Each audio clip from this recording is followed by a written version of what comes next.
This is a video of a high pressure jetting system jetting out a commercial line that's clogged full of roots and grease.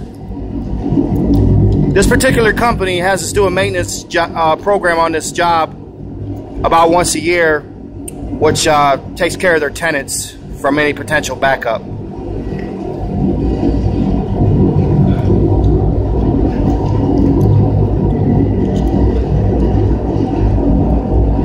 When you do a maintenance job, it's really a best way to go, because you know we could come in here, get it done, save you money, and turn around and you know your tenants are happy. You know the lines are not flooding, they're not having problems with the sewer backing up.